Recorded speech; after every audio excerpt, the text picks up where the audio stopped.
Salut tout le monde, donc aujourd'hui on va encore faire une nouvelle review. Alors ça va changer un peu de tous les PA que j'ai pu faire jusqu'à maintenant. Là je vais commencer à passer un petit peu sur tout ce qui est mes AEG. Donc vous l'avez deviné hein, avec le titre et la boîte. Donc ça sera l'AK74 SU en génération 2 de chez EEL. Donc EEL pour ceux qui ne savent pas c'est un fabricant d'armes réelles chinois et qui s'est mis à produire donc des répliques. Alors on voit plusieurs petites choses étalées ici. Alors je vais expliquer pourquoi, parce que c'est une réplique qui a déjà été upgradée, que j'ai déjà fait upgrader, donc Gearbox Retro Arms avec les pièces d'origine dedans, que j'ai gardées, hein, forcément. Bon, il n'y avait pas forcément besoin de les changer, mais bon, je me suis dit, bon, bah, il me reste des pièces Retro Arms, et puis bon, ça fait classe quoi, du CNC, au moins c'est costaud, même si de base les Gearbox EL sont vraiment extrêmement solides, vraiment quelque chose de vraiment très très très solide. Ensuite, on va avoir donc un rail avec une optique pour la visée, que je vous montrerai après. Je vous ferai voir que la compatibilité des chargeurs de chez Sima sont nickel. C'est compatible à 100%. Et enfin, on abordera le sujet des batteries qui sont donc possibles de mettre dans le top cover avec ce type de réplique. Donc la boîte sobre, achetée sur la sorte entrepôt forcément. Donc il nous indique ici toutes les spécificités des nouvelles générations d'AK. Hop.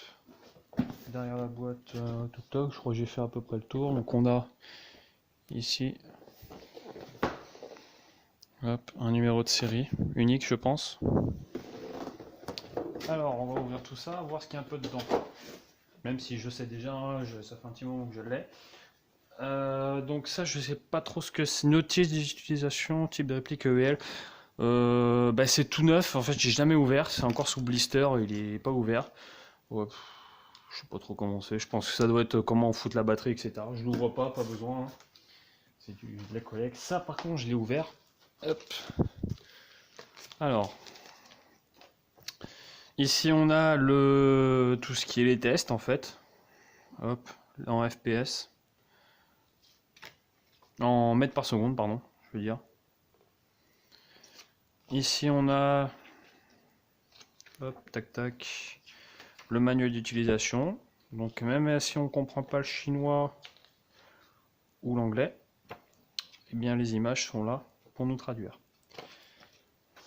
Donc on a le site, hop, emailandarms.com. Donc ça, hop, ça je le garde pareil sous blister. On sait jamais hein, si un jour je venais à revendre.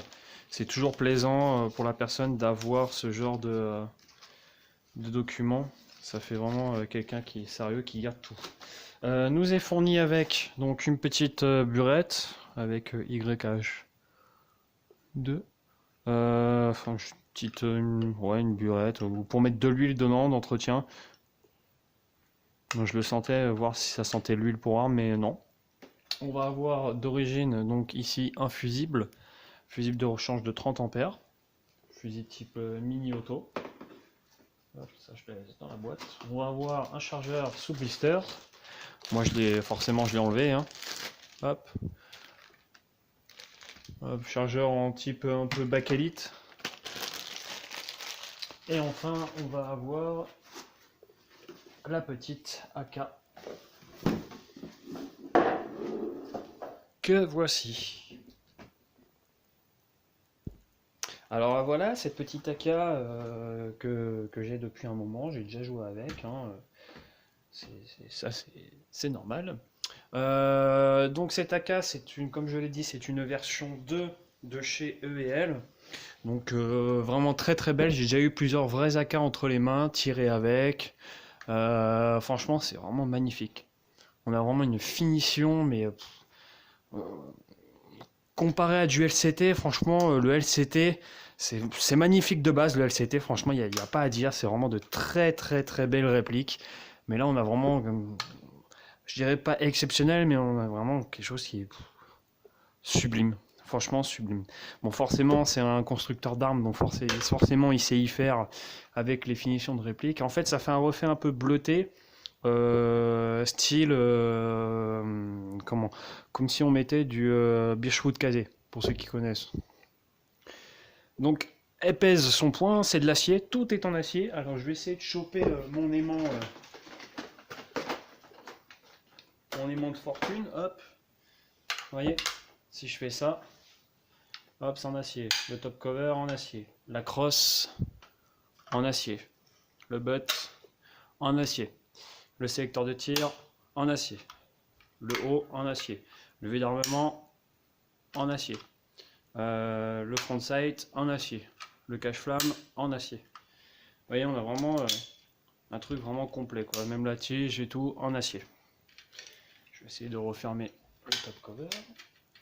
Donc ouais, c'est du full acier. C'est pour ça que ça pèse autant son poids. Et puis c'est surtout que ça fait vraiment ultra réaliste en termes de finition, quoi. Il n'y a vraiment pas à chier. Alors comme on peut voir, j'ai fait 2-3 petites modifs, on va dire, dessus. Notamment la sangle. La sangle, c'est une sangle pour AK de chez G&P. Donc c'est une sangle en tissu, on dirait qu'elle a été vieillie un petit peu. Ça fait vraiment sympa. Ah, c'est du beau cuir quand même. Hein. Bon, c'est du cuir chinois, on voit tout de suite les écritures chinoises. Je sais pas si on va l'apercevoir ici. Et les petites écritures chinoises, c'est du chinois. Hein. Mais bon, c'est sympa. Et puis bon, bah ça se voit pas de toute façon si on regarde pas de très près. Donc voilà.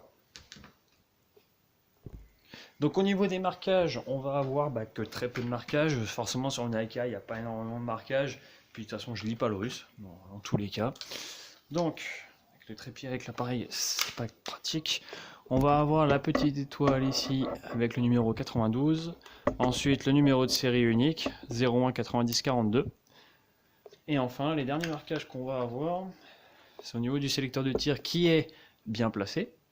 Donc on a l'auto et le semi. Tac, tac. Ensuite, on va voir, ah oui, j'allais oublier, on va voir, oula, je vais replier la crosse,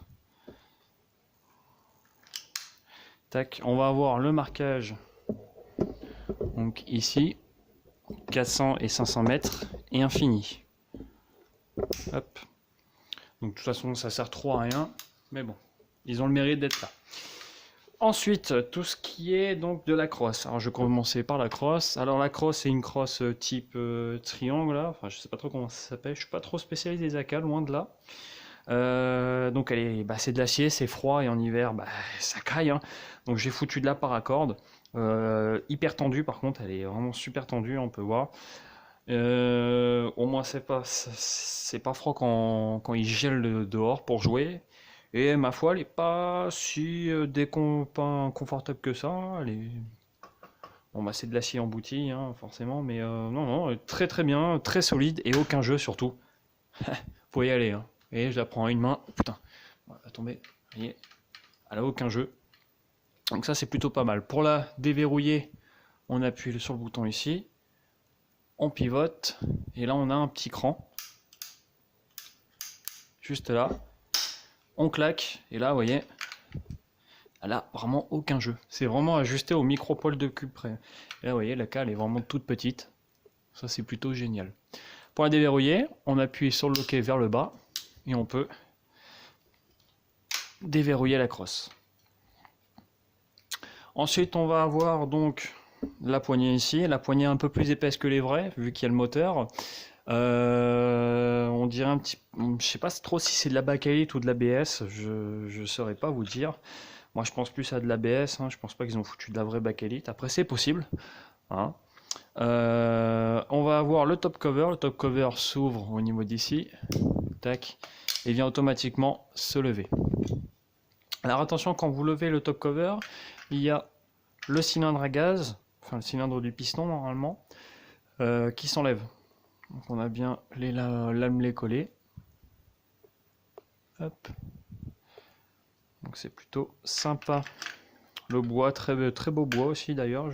La couleur du vernis est vraiment très beau. Donc le top cover, tac, il ne peut pas s'enlever à moins que vous enleviez les goupilles qui est là, la petite goupille. Bon, personnellement, je ne le ferai pas, hein. Il est possible d'installer un rail, vous verrez juste après. Hop, on va ranger tout ça. Ah oui, il y a 10 000 km de câbles, hein, vous comprendrez juste après aussi pourquoi. Hop. Ensuite, on va voir le sélecteur de tir. Alors, le sélecteur de tir très bien cranté, donc sécurité, full auto et safe. Il est vraiment super bien cranté avec donc ici pour reposer le doigt. Si jamais vous prenez, merde, je vais y arriver avec cette caméra. Je suis vraiment pas doué du tout pour vraiment poser le doigt. Auto, semi. Donc c'est vraiment pas mal. Alors ça marque un petit peu forcément ici, mais comme sur toutes les AK, et puis de toute façon une AK qui n'est pas patinée par le temps, c'est pas une AK. Pour les russophiles, forcément. On va avoir une trappe d'éjection qui s'ouvre quasiment réaliste. Donc généralement les AK ça s'ouvre que comme ça. Là ça vient beaucoup plus loin, donc il manquerait une petite partie un petit peu, mais pour une AK qui est en AEG, elle recule vraiment loin quoi. C'est pas mal du tout. Justement en parlant de ça, on va avoir le réglage du hop-up ici. Hop-up de chez Retro Arms, bloc hop-up. Hein. Les garnitures en bois, comme je disais, donc c'est du lamelé collé. Je crois que c'est verni 7 fois, il me semble, ou un truc dans ce genre. Donc c'est vraiment très beau. Ça a l'air d'être costaud. Par contre, le vernis est vraiment très fragile. Je ne l'ai pas utilisé beaucoup. Et vous voyez déjà, le vernis commence déjà à se barrer. C'est dommage. Hein. C'est dommage parce que c'est vraiment un beau vernis. Je pense essayer d'en retrouver un de la même couleur. Mais bon, on verra. Le front sight est réglable, donc en hauteur et en dérive. Donc la hauteur se fait ici, la dérive se fait en poussant hop, ici. Vous voyez. Et ici, le réglage normalement sur une vraie. Alors sur une vraie, ça se fait avec un outil.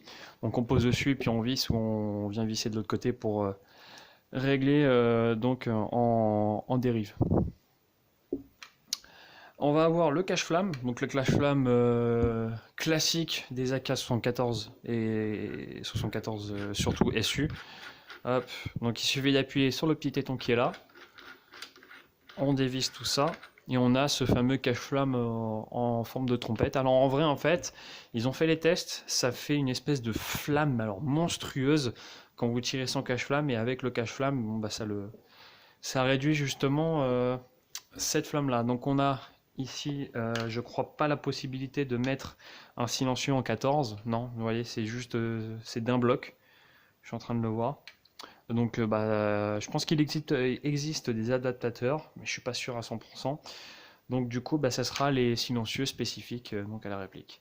On a le canon interne d'origine en plus, le mien, qui dépasse. Mais une fois que le cache-flamme est monté,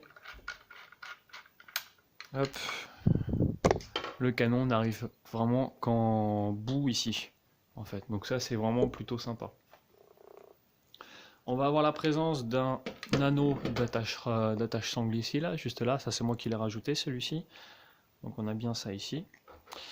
On va avoir de l'autre côté le rail pour monter l'optique. Donc c'est un rail, je crois, c'est un chip que j'ai commandé sur un centre entrepôt. Je crois que c'est le Cima, il me semble. On le pose, on vient coulisser et on vient verrouiller. Et le truc, il n'a pas un pet de jeu. Donc ça, c'est génial, quoi. Avec l'optique dessus. Bon, c'est pas l'optique dédiée pour à la base. Bon, j'ai que ça sous la main qui fait à peu près petit, histoire de garder vraiment la taille compacte. Mais bon, franchement, ça y va vraiment très bien. Il n'y a pas de souci dessus. Tac tac, les chargeurs. Alors les chargeurs, on m'a beaucoup demandé si les Cima sont compatibles. Bon bah là les EL et là et les Cima. Et vous voyez la différence tout de suite. La courbure, la couleur, ça n'a rien à voir. Tac, si je vous fais voir ça comme ça. Vous voyez la courbure, le Cima est beaucoup plus courbé. On remarque également le trou pour les iCap, les coques pour les iCap pour remonter avec la clé. Ici, ça m'a l'air d'être déjà beaucoup plus réaliste. Voilà, et la couleur est beaucoup plus jolie, ça fait moins carotte, ça fait vraiment couleur bakélite. Donc voilà. Alors les contenants, je sais plus. Il me semble que le talon également, je viens de le découvrir, est en acier. Et le Cima aussi d'ailleurs. Le D-Boy, enfin je crois que c'est du Cima. Hein. Le D-Boy aussi. Tout sympa. Alors le verrouillage sur une AK c'est spécial. Le téton, pour ceux qui ne savent pas, le téton, le crochet qui vient se crocheter ici. On pivote et ça se verrouille. Alors le chargeur a un espèce de jeu mais monstrueux. Vous voyez? Bon, un peu comme sur une vraie, mais pas autant. Hein. Mais il a un jeu, mais ça fonctionne franchement nickel. Vous voyez le jeu qu'il a? Je vais pas faire un rechargement tactique, hein, mais le Cima.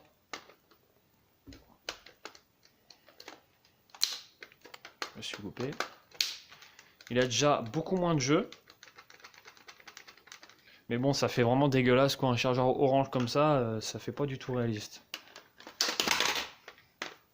Tandis que celui-là, il est vraiment très très très beau. Voilà. Alors, maintenant on va passer aux batteries. Alors les batteries...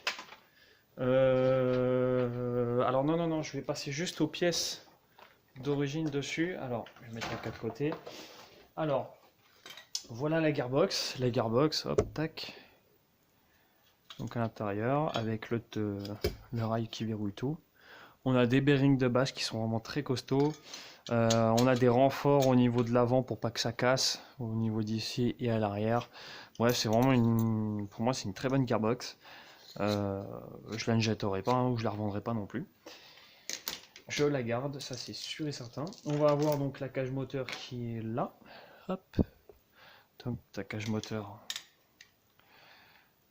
Hop, nickel. Bon, c'est pas de l'acier, c'est du Zamac, hein, je crois. C'est du bon Zamac, je pense. On va avoir des engrenages de chez E&L. Alors je soupçonne que ça soit des SHS. Ça ressemble vraiment beaucoup à du SHS. Après c'est possible que ça soit de chez E&L, mais moi ça me fait penser vraiment à du SHS. De toute façon, quoi qu'il en soit, c'est en acier, CNC, et en plus c'est du costaud. Et c'est en ratio de 18 pour 1. Donc voilà, très très bons engrenages. Le moteur qui a vraiment un couple vraiment énorme. On a vraiment un très bon moteur. Donc le ELM 170. Donc pour le upgrade, oui, on peut upgrader avec un moteur EL. C'est vraiment du très lourd. Le joint hop-up qui est dedans, c'est un GP. Ici, on a celui-là d'origine. Hop. Les lèvres sont plus... Je crois qu'elles sont plus longues que d'habitude. Et enfin, on a le bloc hop-up qui vient se met... qui est marqué Land Arms dessus. Donc très bon bloc hop-up aussi également. De base, c'est une réplique, il y a juste besoin d'un calage, d'un graissage. Ça tourne nickel, hein, il n'y a besoin de rien faire d'autre. Moi, c'est parce que j'avais déjà les pièces. Et donc, bah, autant les monter hein, puisqu'on les a, quoi. On va pas gâcher des pièces relativement chères déjà à l'achat chez Retro Arms. Donc pour info, la coque uniquement, la coque seule coûte 122,65. C'est les premières générations qui étaient donc de chez Retro Arms. Alors pour mettre la batterie, alors le seul truc qui est chiant pour mettre la batterie, il va falloir enlever donc le rail. Hop. Ensuite, on vient pousser le bouton à l'arrière, comme ceci. Et là, on voit que j'ai mis un MOSFET. Donc le MOSFET, c'est le Pico AAB de chez Gate. Hop. Donc on voit bien la gearbox Retro Arms ici. Ensuite, la batterie. Je vais me tourner donc de l'autre côté pour pouvoir manipuler le sélecteur. Alors, les batteries qui rentrent, on a celle-ci, une 7.4 1000 mAh 30C. Elle rentre sans problème. On va avoir les 7.4 25C 1300 mAh de chez Airsoft Entrepôt. On va avoir également les 11.1 1200 mAh 20C de chez Airsoft Entrepôt. Et enfin, les dernières qui sont sorties chez Airsoft Entrepôt, les 1200 mAh 20C en 11.1 de chez ATM. Donc c'est pas les mêmes longueurs, faites attention. Mais elles rentrent, vous savez, à savoir qu'elles rentrent parfaitement, quoi. Elles sont vraiment très fines et elles sont vraiment très très bien. Alors, on va faire un petit test. Je vais me mettre d'abord dans la cible. C'est bon. Donc là, on a vraiment une toute petite batterie de 7,4, c'est pas énorme. Hop. En auto.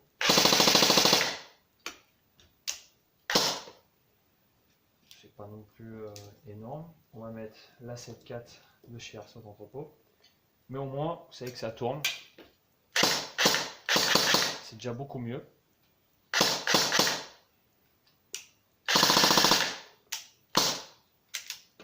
Hop. On va avoir la batterie de chez Airsoft Entrepôt, pareil.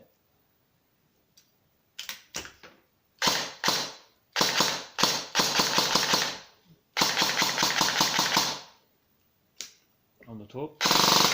Oula, si j'appuie sur le bouton, on a une belle cadence.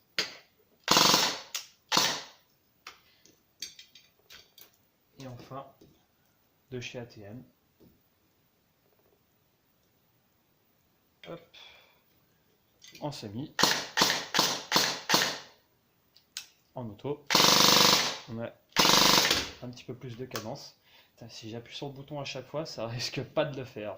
Vous voyez, on a vraiment une très très belle cadence. Alors non, je ne suis pas en DSG, je suis simplement en 18:1 en niveau ratio gear. Je vais mettre même une batterie pour vous faire voir un petit peu comment ça rentre dedans. Je suis en 18:1 au niveau des gears. Ouais, c'est ça. En piston, j'ai tout d'origine, la pneumatique est toute d'origine à part le nozzle qui est du rétro arms, forcément. Il a fallu du rétro arms. Ensuite, la partie moteur, c'est du SHS High Torque. Alors pourquoi j'ai mis du High Torque? Simplement que le moteur High Torque chez SHS est plus rapide que le moteur de chez EL de base, quoi. Donc c'est pour ça que j'ai voulu absolument mettre ce moteur là, SHS. Et j'ai l'habitude de bosser avec les pièces de chez SHS, donc du coup, hop, voilà. Et là on peut accéder donc au réglage du hop-up. Et ça fonctionne parfaitement. Vous voyez. Voilà. Hop. Et là on peut remettre la petite optique pour la cam. Donc vous voyez, cette petite batterie rentre parfaitement. Après on peut faire des customs de l'espace-temps en passant des câbles derrière, etc. Mais bon voilà, au moins on sait que ces batteries là fonctionnent parfaitement. Donc bah voilà, moi j'espère que cette petite vidéo review vous a plu, et bon je vous dis à bientôt.